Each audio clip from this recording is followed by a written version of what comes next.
그 안에 생명이 있으므로 이 생명은 사람들의 빛이라.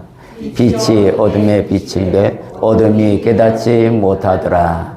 하나님께로부터 보내심을 받은 사람이 있으니 그의 이름은 요한이라. 그가 증언하러 왔으니 곧 빛에 대하여 증언이고 또 모든 사람이 자기로 말미암아 믿게 하려 함이라. 그는 이 빛이 아니요 이 빛에 대하여 증언하러 온 참빛 곧 세상에 와서 각 사람에게 비추는 빛이 있었나니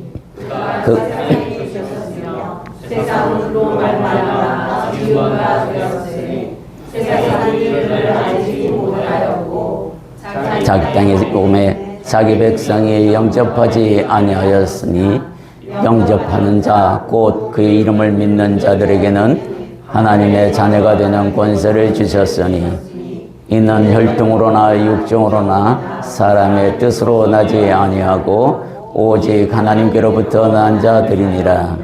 말씀이 육신이 되어 우리 가운데 거하심에 우리가 그의 영광을 보니 아버지의 독생자의 영광이요 은혜와 진리가 충만하더라. 요한이 그에 대하여 증언하여 외쳐 이르되 내가 전에 말하기를 내 뒤에 오시는 이가 나보다 앞선 것은 나보다 먼저 계심이라 한 것이 이 사람을 가리킴이라 하니라. 우리가 다 그의 받으니 은혜 위에 은혜라. 율법은 모세로 말미암아 주어진 것이요 은혜와 진리는 예수 그리스도로 말미암아 온 것이라. 본래 하나님을 본 사람이 없으되 아버지 품속에 있는 독생하시는 하나님이 나타내셨느니라. 아멘. 네, 오늘은 예수님은 누구신가? 라는 말씀으로 여러분과 하는 말씀을 나누는데요. 예수님에 대해서 여러분들 얼만큼 알고 계세요? 아마 여기서 굉장히 믿음의 연조도 크신 분들은 아마 다 알고 있다라고 생각하실 수 있습니다. 그러나 그거는 생각뿐이고 과연 예수님의 탄생과 예수님의 가르침이 내 삶에 얼마큼 적용되고 있는가, 그걸 따져본다 그러면 아마 여러분들은 여기서 머리를 많이 숙여야 할 분들이 꽤 있을 거라고 생각이 듭니다.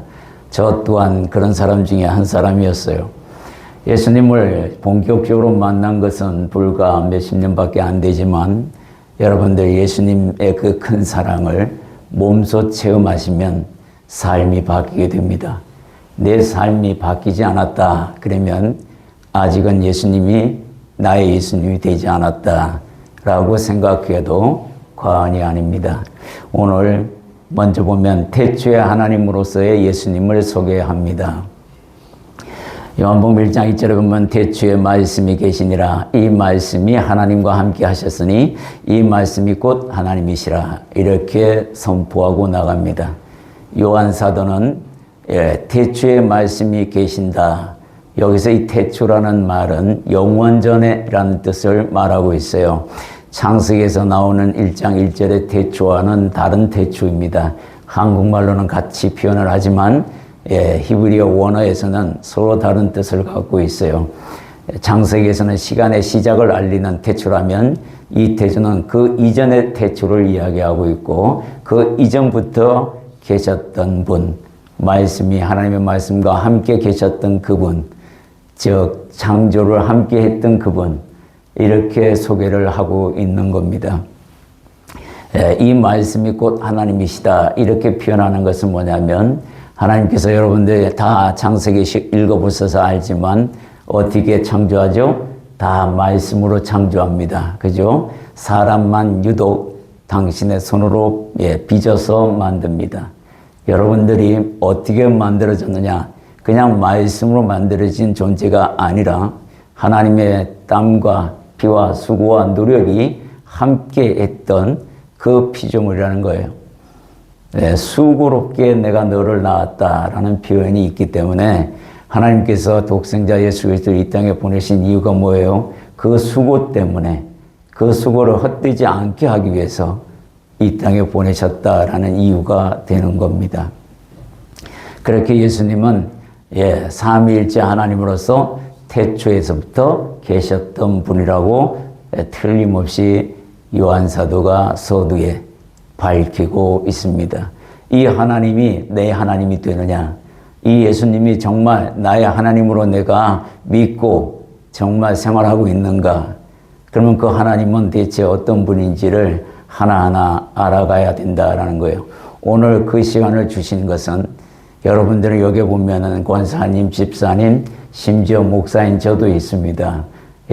앞으로 장로가 되실 분도 있고, 그런 분들이 많아요. 그죠? 그런데 예수님에 대해서 그 사랑에 대하여 눈물 흘려본 적이 있는가? 사모하는 마음이 얼마나 큰가? 여러분들은 자식을 사모하고 자식에 대하여 관심을 가지는 만큼 큰 것은 없습니다. 그보다 더 크게 예수님을 인정하고 예수님을 내 삶에 두고 있는가 생각해 보셔야 합니다. 두 번째 보면 오늘 본문에 보면 성부와 성자가 하나가 되신 하나님이심을 밝히고 있습니다. 여기 보면은 본래 하나님을 본 사람이 없으되 아버지 품속에 있는 독생하신 하나님이 나타내셨느니라. 무슨 말이냐면 하나님 품속에 계시다가 우리 때문에 그 품속에서 잠시 나와서 육체로 오셨다 이 이야기를 하고 있어요.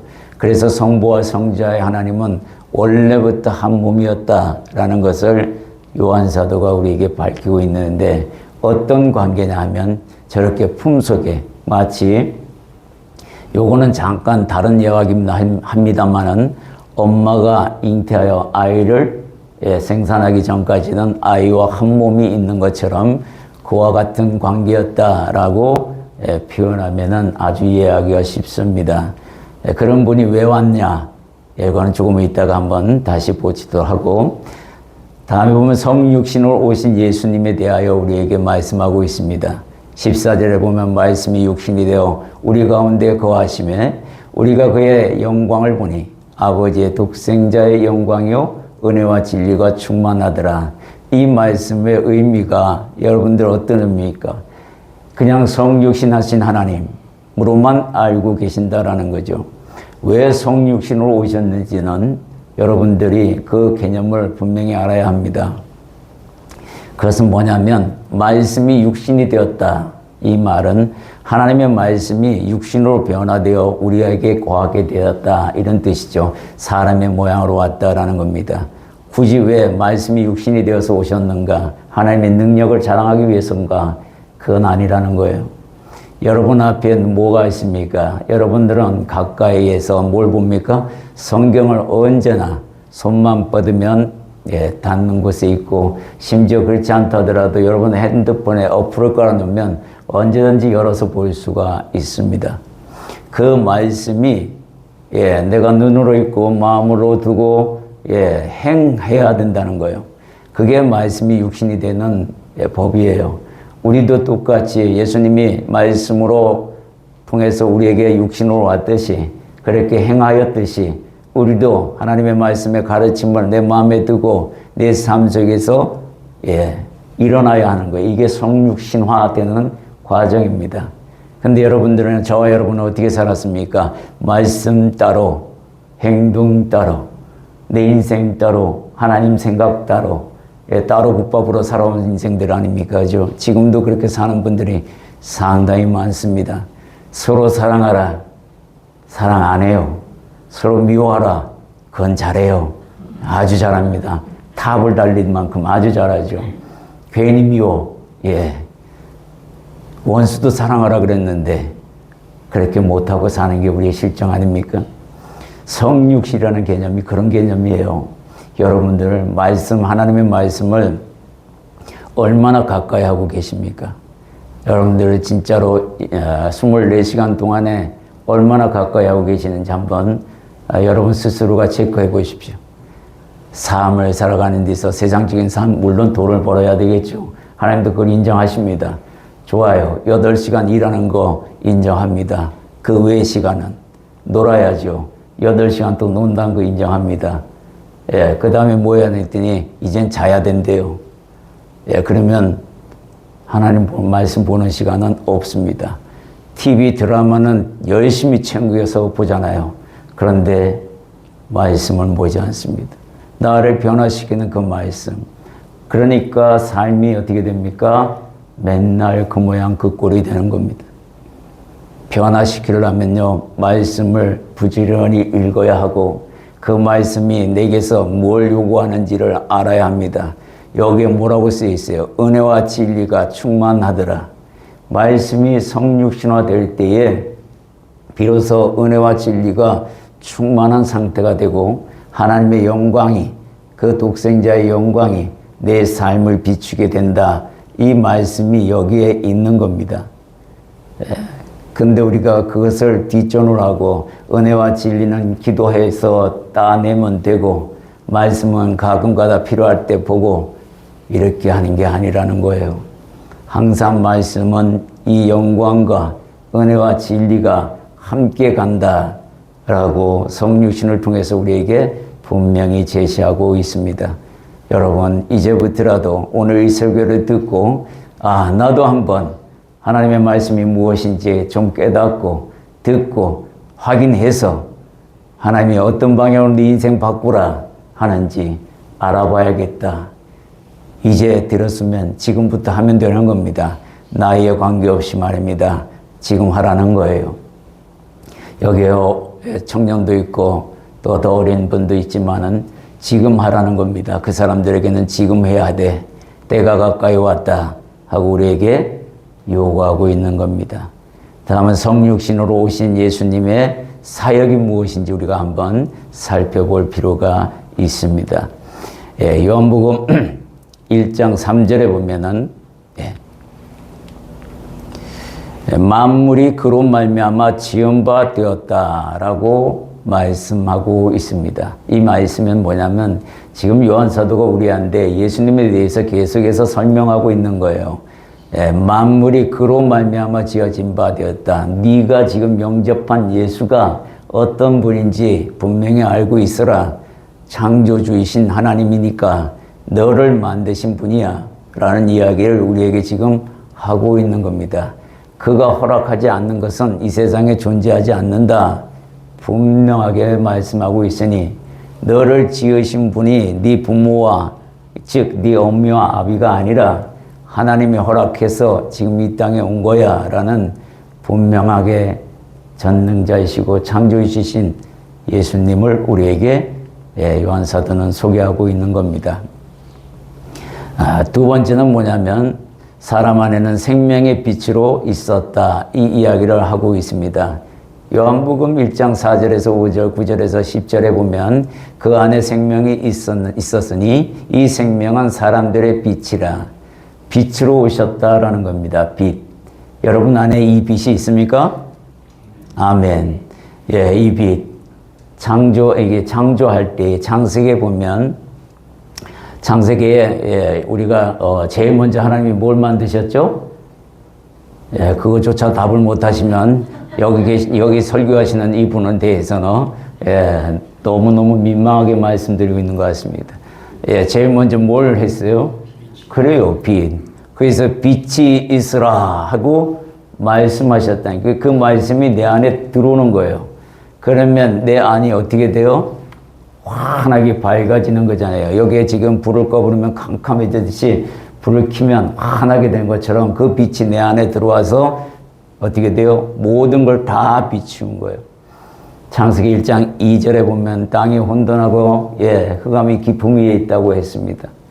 그죠? 이런 것처럼 내 안이 혼돈과 공허로 가득 차 있고 흑암으로 가득 차 있는데 이 마음 안에 예수님이 빛으로 확 들어와가지고 비춰버리면 뭐가 일어나겠어요? 온갖 더러운 게 다 밝혀지겠죠. 그걸 보고 여러분들이 스스로 그걸 보고 그 빛은 뭐예요? 예수님의 가르침이에요. 그걸 보고 내가 이렇게 더러운 것들을 가지고 하나님 앞에 섰구나. 그래서 회개가 일어나게 됩니다. 이 회개가 일어나지 아니하면은 청소하지 않고 성령님을 내 안에 모시는 꼴이 되기 때문에 문제가 심각해지고 변화는 일어나지 않습니다. 예수님이 이 땅에 오셔서 제일 먼저 하신 게 뭐예요? 성전 정화 작업을 해요. 성전에 들어가셔서 내 집은 기도하는 집이다 하고 뭘 합니까? 싹 다 장사하는 상을 싹 다 엎어버리고 다 내쫓아버립니다. 이 말씀인즉슨 빛이 우리 안에 들어오면 내 안에 있는 모든 더러운 것들이 생각나게 되고 그것을 가지고 하나님 앞에 씨름하면서 싸워서 내려놓아야 되는 거고, 그래서 하나님이 가르침을 다시 리셋해야 되는 거예요. 근데 이 작업들을 우리가 안 한다는 게 문제라는 거죠. 왜 안 할까요? 하기 싫거든요. 하면 내가 힘들거든요. 그래서 그걸 포기해버린다. 그러면 끝내는 포기당하고 맙니다. 변화되어야 해요. 빛이 들어왔으면 그 빛에 비추어진 모든 것들을 하나하나 살펴서 버리기 시작해야 합니다. 여러분들이 어제 우리 성전을 새롭게 하는데 엄청나게 오래 걸렸어요. 정말 힘들고 누군가가 피땀을 흘려서 이걸 다 정리하고 청소하고 했기 때문에 오늘 이렇게 예배를 드릴 수가 있습니다. 그걸 주님이 하시냐? 아니, 우리가 하는 거예요. 그건 우리가 해야 할 몫이니까. 주님께서 빗자루 들고 다 청소해 주시는 그렇게 해달라는 건 있을 수 없는 일입니다. 나는 뒷짐지고 잠만 잘 테니 주님이 알아서 하시오. 내 안에 들어와서. 이거는 교만인 거예요. 그리스도인이 아닙니다. 반드시 내가 해야 할 분량이 있는 겁니다. 여러분들 서로 사랑하라 그랬는데 서로 사랑하고 있느냐 물으면 답은 이해합니다. 왜? 민망하거든. 안 한다 그러면 민망하고 왠지 모르게 떨어진 것 같고, 그러니 그거는 자기의 이미지 관리는 하는데 실질적으로 영적으로 보면은 그렇지 않다라는 겁니다. 저와 여러분 안에 생명의 빛이 있음을 믿어야 합니다. 그리하여 그 빛이 어떻게 어디를 비치느냐를 분명히 보고 고쳐야 해요. 예를 듭니다. 부부가 제일 근사치에 가요. 부부 관계를 보면 믿음을 알 수가 있습니다. 여러분들 남편과 아내와 남편, 부모와 자식 어떤 관계를 가지고 살으라고 가르치셨어요? 부부 관계는 존귀히 여기라고 되어 있습니다. 존귀히 여깁니까? 아멘이 안 나오잖아요. 본인이 알거든 벌써. 딱 보고 나는 지금 아이고 저 말씀 왠지 모르게 기억거슬리네. 빨리 지나갔으면 좋겠다. 이렇게 생각할 거예요. 그러면 자식을 사랑합니까? 여기 보면 아마 지금 앞에 걸 뒤에라고 못했기 때문에 뒤에 걸 얘라고 안 하고 있는 거죠. 그죠? 자식은 끔찍히 사랑합니다. 지 목숨보다도 사랑해요. 근데 그 자식을 낳아준 아내와 남편에 대해서는 높습니다. 주님이 어디서 자식만 사랑하라고 그랬습니까? 여러분들이 그렇게 배웠나요? 지금 그 사람이 없으면 내가 지금 사랑하는 그 자식은 없는 겁니다. 서로 사랑의 열매로 자식이 태어났고 목숨보다도 아깝고 귀하고 정말로 뭐 하나라도 대신해서 내가 아팠으면 그거 아플 때 그런 마음이 다 사랑 아닙니까? 여러분들이 남편이 아플 때 아내가 아플 때 내가 대신 아팠으면 좋겠다고 마음 먹는 분 간혹 있을 겁니다. 그러나 전부는 아닐 거예요. 저 왼수 빨리 어떻게 해가지고서 이러면서 이런 거 성경적이지 않습니다. 특히 크리스찬은 그렇습니다. 정말 정신 차려야 합니다. 우리 진짜 옆에 사람, 옆에 내라고 합니다만은 옆에 있는 그분 정말 사랑해야 합니다. 존경하고 귀히 여기고 내가 저 사람 아니었으면 더 행복했을 텐데 이게 우리의 생각이죠. 아니요, 더 나빠졌을 수도 있습니다. 왜 더 나빠졌다는 생각은 안 하는지 이해가 안 돼요. 50대 50인데 말입니다. 그죠?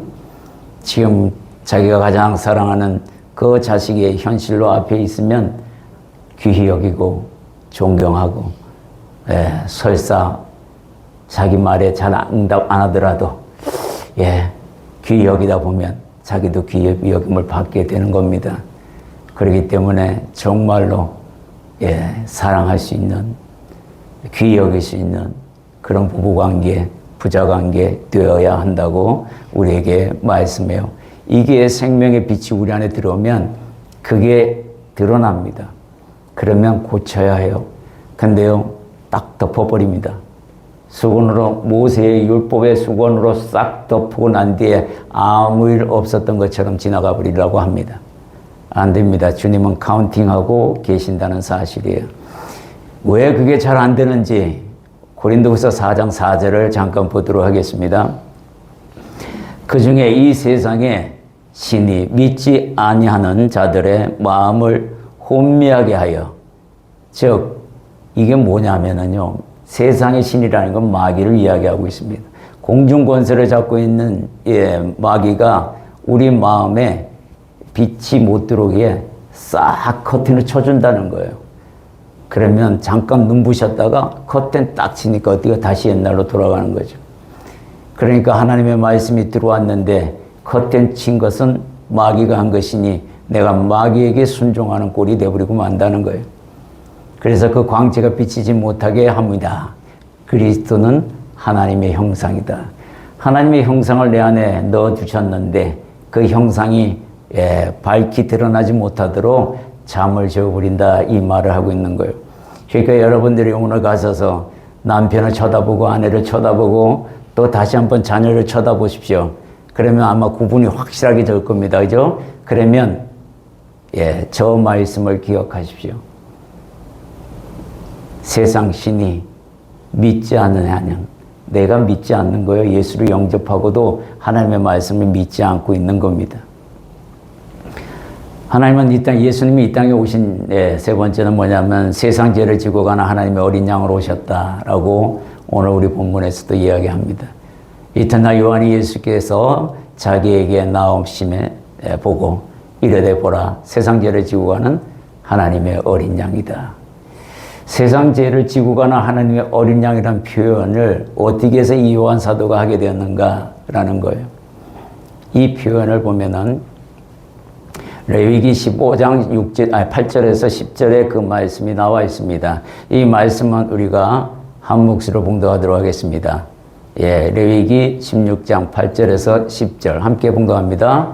두 염소를 위하여 제비 뽑되 한 제비는 여호와를 위하여 한 제비는 아사셀을 위하여 할지며 아론은 여호와를 위하여 제비 뽑은 염소를 속죄제로 드리고 아사셀을 위하여 제비 뽑은 염소는 산채로 두었다가 그것으로 속죄하고 아사셀을 위하여 광야로 보낼지니라.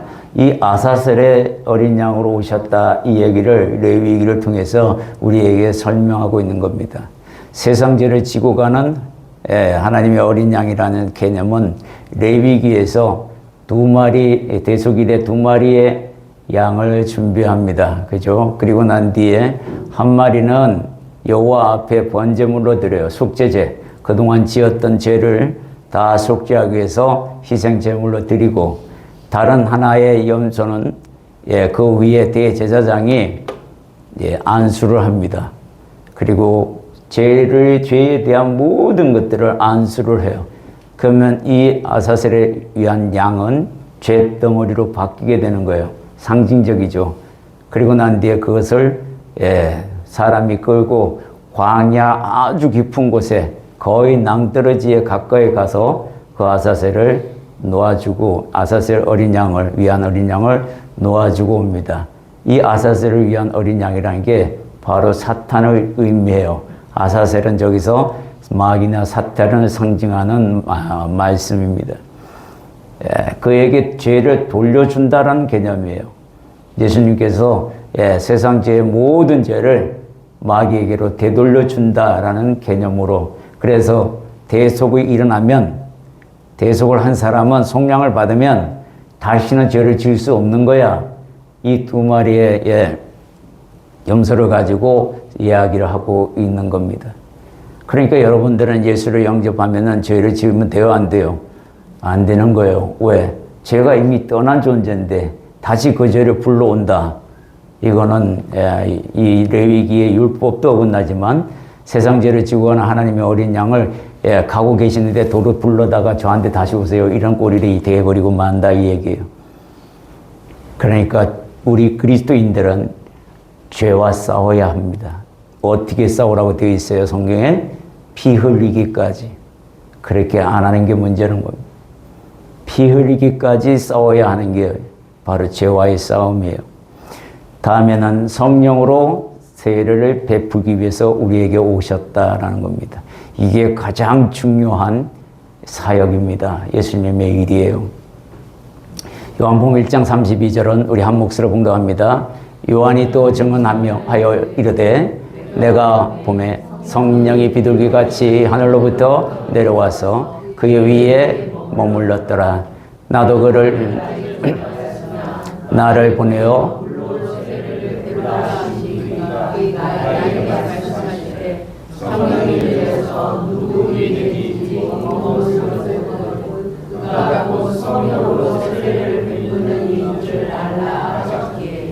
세례 요한이 예수님이 오기 전에 이런 응답을 받았습니다.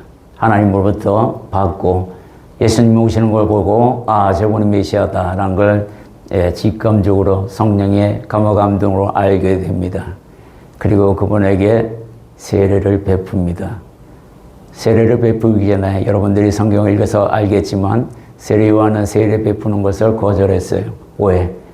내가 세례를 오히려 받아야 하는데 어찌하여 나보고 세례를 해달라고 하느냐. 세례 요한의 그 겸손을 봅니다. 그러나 주님께서 뭐라고 합니까? 하나님의 의를 이루라 라고 얘기합니다. 하나님의 말씀이 그렇게 되어 있기 때문에 내가 네에게 세례를 받는 것이 맞다. 이렇게 말씀하고 있는 거예요. 그래서 그분이 세례를 받고 성령으로 세례를 다시 우리에게 베푸는 일이 벌어지게 되는 겁니다. 이렇게 우리가 예수님께서 우리에게 성령을 베풀어 주셨어요. 당신께서 십자가에 못 박히고 돌아가시고 부활하셔서 승천하시고 오순절 즉 50일 부활하고 50일째 왜 우리에게 성령을 주십니다. 저와 여러분에게는 성령님이 계십니다. 그 성령님을 슬프게 하는 일이 없어야 한다는 겁니다. 성령님을 마음 아프게 하는 일이 없어야 한다는 뜻입니다. 그것은 죄를 가까이 하게 되면 주님의 성령님은 마음이 어떻게 되겠어요? 괴로워하신다는 거예요. 내가 너를 어떻게 구원했는데 네가 다시 그 죄를 왜 잡으려 하느냐. 여러분들이 그 말씀을 귀에 담고 마음에 담고 살아야 한다는 겁니다. 다음은 예수께서 자기가 만드신 땅에 오셨는데 그를 알아보시는 분이 없다는 겁니다. 백성들이 알아보지를 못하고 있다고 분명하게 설명하고 있습니다. 자기 백성들이 신으로 오신 그분을 알아보지 못하는 그 슬픈 이야기가 요한사도의 입을 통해서 우리에게 말씀하고 있습니다. 요한복음 1장 12절에서 13절 우리가 봉독했지만 다시 한번 봉독하겠습니다. 자기 땅에 오매 자기 백성이 영접하지 아니하였으나 영접하는 자 곧 그 이름을 믿는 자들에게는 하나님의 자녀가 되는 권세를 주셨으니 이는 형통으로나 육정으로나 사람의 뜻으로 나지 아니하고 오직 하나님으로부터 나듯. 여기에 보시면 자기 땅에 왔는데 자기 백성들이 영접하지 않는다라는 겁니다. 여기 보면 자기 백성이 아닌 사람이 한 명도 없습니다. 세상에는 하나님의 백성이 아닌 사람이 한 명도 없는 거예요. 누구든지 다 오픈되어 있다는 뜻입니다. 하나님으로부터 삼위일체 하나님부터 피조물, 즉 창조되지 않은 존재가 있던가요, 없던가요? 없잖아요. 다 하나님의 백성들이고 자녀들입니다. 근데 그들이 예수님을 영접하지 않았다. 여러분 예수님 입장에서 한번 생각해 보십시오. 얼마나 속이 상하겠어요? 얼마나 눈물 나겠습니까? 내가 너를 얼마나 사랑하는데 너는 어찌하여 나를 영접하지 않고 나를 인정하지 않느냐? 이 말씀은 선악과를 먹지 말라라는 태초의 그 말씀처럼 예수를 영접하라라는 말로 바뀌었을 뿐입니다. 그런데 그걸 안 해요. 그러니까 문제가 생기는 거죠. 또 하고 싶어도 다른 데 가서 엄한 짓을 하고 있다라는 거예요. 가짜인데 휘둘려서 거기에서 영혼을 팔아먹고, 그러고는 자기도 예수를 믿는데요. 대체 당신이 믿는 예수는 어떤 예수입니까? 이 땅에 다시는 예수로 이제는 다시는 있잖아요. 육신의 몸으로 오지 않습니다. 주님은 한 번 오셔서 대속하는 걸로 끝나요. 다시 예수님이 사람의 모습으로 와가지고 다시 구원한 그런 거 없습니다. 올라가신 모습대로 내려온다 그랬어요. 부활하신 모습으로 다시 내려오신다고 그랬어요. 그때는 내려오실 때, 재림하실 때는 믿는 자나 믿지 않는 자가 다 공이 해를 보듯이 다 볼 수 있다라고 이야기합니다. 그래야 공평하신 하나님이잖아요. 그래야 예수를 영접한 자와 영접하지 않는 자가 구별이 될 거 아닙니까? 하나님은 그렇게 우리에게 얘기합니다. 그게 바로 우리가 받는 은혜입니다. 은혜 위에 은혜로 오신 예수님을 우리에게 요한은 이야기합니다. 보면은 요한복음 1장 16절에서 17절을 보게 되면은 우리가 이 말씀도 한 목소리로 봉독합니다. 우리가 다 그의 은혜 위에 은혜라라. 율법은 모세로 말미암아 주어진 것이요 은혜와 진리는 예수 그리스도로 말미암아 온 것이라. 여기 보면은 율법은 모세로 말미암아 주어진 것이다 라고 이야기합니다. 여전히 죄 가운데 있는 자는 모세 율법 아래 있는 거고 그게 갇혀 있다는 뜻이에요. 그러나 예수를 영접하게 되면 은혜와 진리가 내 것이 되고 그 안에서 왕노릇하며 자유를 얻게 될 것이다 라고 분명히 말해주고 있습니다. 은혜 중에 또 은혜, 은혜 위에 은혜. 여러분 은혜 많이 받고 있잖아요. 또 그 위에 또 받아요. 계속해서 갑절로 받아나가는 인생입니다. 정말 예수님을 내가 모셨다면, 영접했다면 내 인생이 예수님처럼 닮아가야 합니다. 그게 어려우면 안 돼요. 쉽습니다. 성경 말씀이 어렵지 않아요, 사실은. 왜냐하면 내 육체의 소욕이 이 작동하고 방해를 하니까 어려운 것이지, 그걸 버리게 되면요 진짜 은혜 위에 은혜가 됩니다. 우리 어떤 은혜를 받았는지 하나하나 한번 보겠습니다. 첫 번째는 속량이에요. 여러분의 죄를 모두 다 없애주셨다는 거예요. 여러분 이거 믿으십니까? 아멘. 이 죄는 말이죠, 과거의 죄는 물론 현재의 죄도 없습니다. 미래의 죄도 없앱니다. 이게 은혜예요. 근데 미래의 죄까지도 없애주실 은혜에 의지하여 마음 놓고 죄를 짓겠다, 이거는 안 됩니다. 이게 그런 의미가 아니에요. 내가 몸부림쳐서 죄와 싸워서 멀리 했을 때에, 내가 힘에 부치어 하나님을 요구하고 하나님을 찾을 때에 그때 미래의 죄들이 해결되는 것이지, 가만히 놔두고 나는 내 마음대로 살겠어 그러면 예수 믿었으니 땡, 이게 은혜 위에 은혜가 안 된다라는 걸 기억하셔야 합니다. 두 번째는 칭의의 은혜, 구원의 은혜입니다. 여러분들 칭의, 이게 이루어지지 않으면 구원 못 받습니다. 하나님께서 인정하셔야 돼요. 내가 너를 보니 의롭다. 진짜 너 예수 믿는 게 맞구나. 이게 이루어져야 된다는 거예요. 세 번째는 부활의 은혜입니다. 하나님 나라가 있어요. 왜 불교에서 천당, 극락은 열심히 믿으면서 왜 천국은 믿지 않고 다른 것을 믿는지 이해가 안 됩니다. 부처가 천국에서 왔습니까? 하늘에서 온 사람이에요? 아니잖아요. 우리와 같은 성정을 가진 사람이잖아. 그가 돌을 닦아서 뭘 했는지 우리는 알 수 없으나, 성경대로 말씀드리자면 예수님은 하늘로부터 오신 분이라고 분명하게 제시합니다. 그렇기 때문에 하나님의 나라에 대해서 이야기할 수 있는 거예요. 네 번째는 성령적 진리의 영을 내 안에 두시는 은혜입니다. 하나님의 자녀로 삼아주신 거예요. 누가 삼아주십니까? 하나님이 허락해야만 됩니다. 내가 하는 게 아니라요. 마지막으로는요, 일평생 하나님을 찾으면, 예수님을 찾고 동행하면 도우시는 은혜를 경험하게 됩니다. 우리는 세상을 살아가다 보면 넘어질 수 있습니다.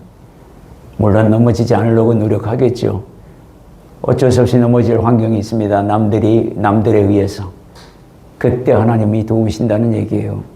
기도할 수 있고, 기도함으로 말미암아 하나님이 들으시고, 하나님이 들으심으로 말미암아 이루어 주시고, 그 은혜를 누리는 삶이 될 것이다. 그게 바로 은혜 위에 은혜라는 겁니다. 다음은 진리입니다.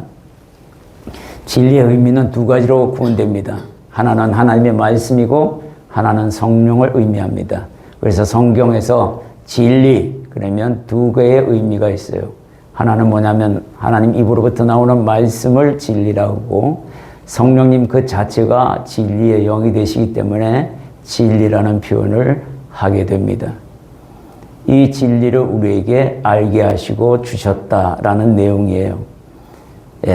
그게 바로 첫 번째는 불변의 하나님의 말씀으로 우리에게 가까이 왔다라는 말씀을 기억하시고, 고린도후서 5장 5절에 보면 곧 이것을 우리에게 이루게 하시고 보증으로 성령을 우리에게 주신 이는 하나님이시니라 라고 분명하게 말씀하고 있습니다. 성령을 인침을 받아야 구원받는다라는 것을 우리가 함께 생각해야 합니다.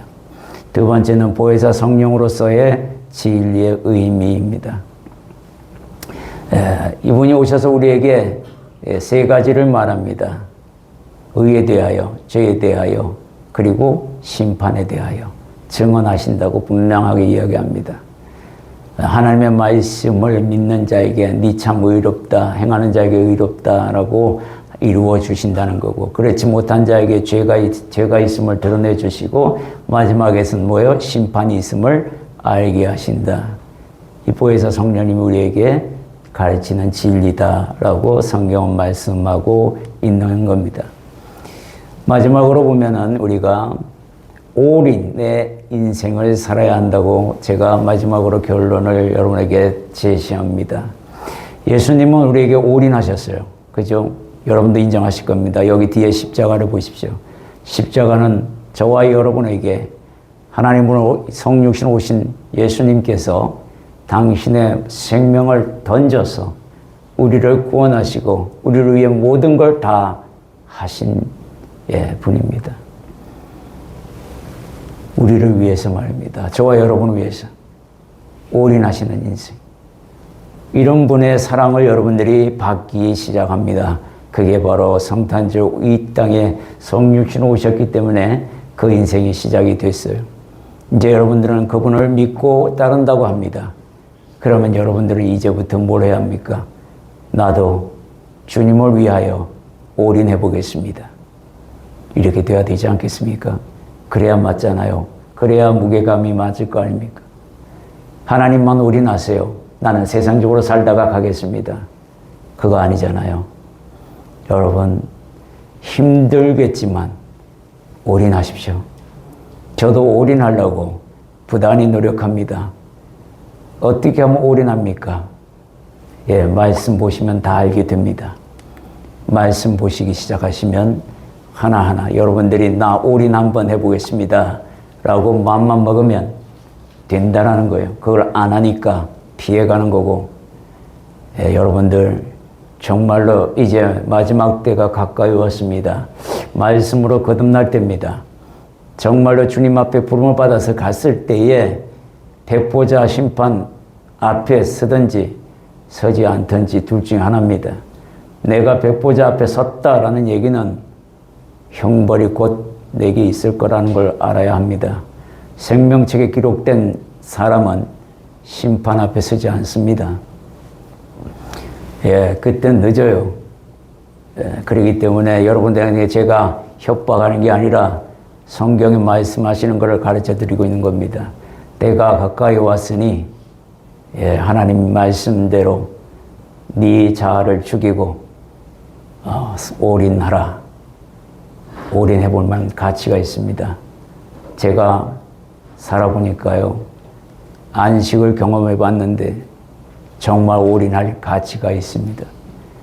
천국에서의 삶이 정말 올인할 가치가 있습니다. 이 땅에서의 여러분이 어떤 때를 가장 행복한 시기라고 생각합니까? 여러분에게 각자 제가 물어보면 여러분 지금까지 인생을 살아오면서 어느 때가 가장 행복했나요? 그럼 물론 다 다르겠죠. 근데 그 행복이 얼마나 가든가요? 얼마 안 가죠. 그런데요, 천국에서는 이게 영원히 갑니다. 이걸 여러분들이 취하신 거예요. 값없이 생각하지 마세요. 내 육체의 모든 걸 던져버리고 그걸 살 수 있는 사람이 되어야 해요. 예, 오늘 이 시간부터 주님께서 서로 사랑하라, 이 말씀이 올인의 첫 발걸음입니다. 예, 그 첫 발걸음이 남편과 아내가 되기를 바랍니다. 그리고 가정이 회복이 되고, 그리고 소통이 되고, 막힌 담이 흘리고, 그리고 함께 가자 라는 것을 여러분들이 서로 기도해주고 그런 관계가 되기를 소망합니다. 그런 의미에서 우리가 다음 주에는 친구야 함께 하자 라는 제목으로 여러분에게 말씀을 나누고자 준비 중에 있습니다. 정리해 드리겠습니다. 예수님은 누구신지 여러분들이 이제 다 알고 있는 것들이 다 하나하나 정리가 되는 시간이었을 겁니다.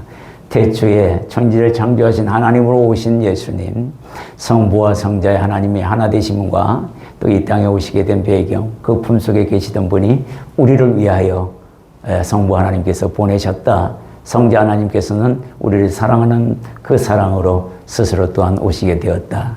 성육신으로 오신 이유가 무엇인가? 말씀이 육신이 되는 것처럼 우리도 하나님의 말씀을 듣고 내 삶을 변화시켜가는, 즉 행동이 변화되고 마음가짐을 바꾸고 나아가는 그런 성육신의 삶을 살아가고자 라는 그런 말씀을 여러분들이 들었습니다.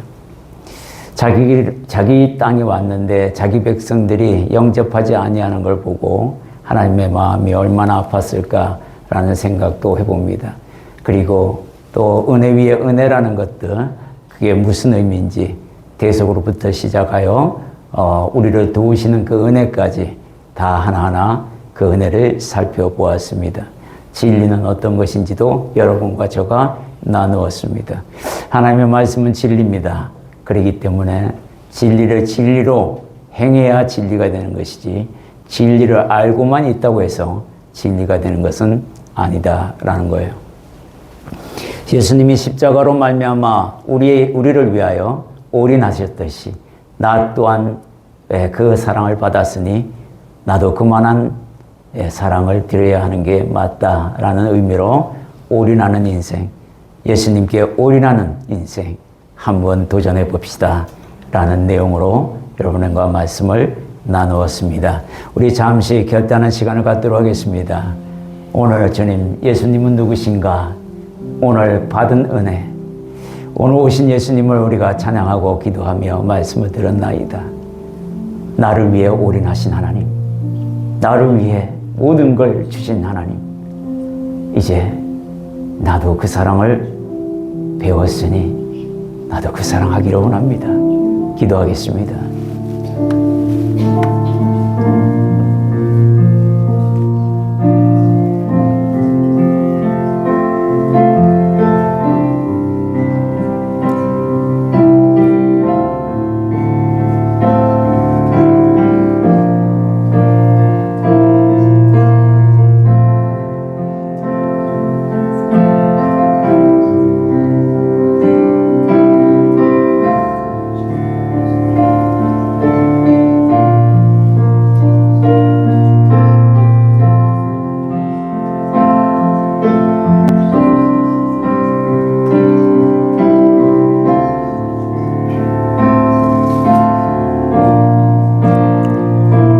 전능하신 하나님, 이 땅에 사랑으로 오셨고 우리를 위하여, 우리를 구원시키기 위하여 자기 자신을 버리신 하나님, 오늘 그 일을 감당하기 위하여 성육신으로 오신 예수님을 기념하는 날입니다.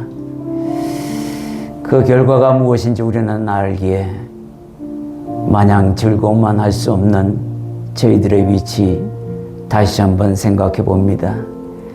주님의 큰 사랑을 받았사오니 이제 나 또한 주님께 향한 사랑이 내 인생을 걸고 다시 한번 하나님 앞에 드리기를 소망해 봅니다.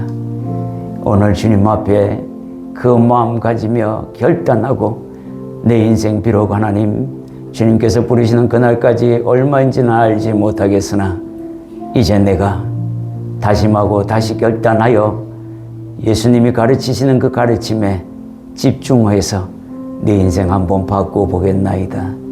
결단하고 나아가는 주님의 자녀들 머리 위에 하나님께서 늘 함께 하시기를 간절히 바라고 원합니다. 예수님 이름으로 기도드립니다.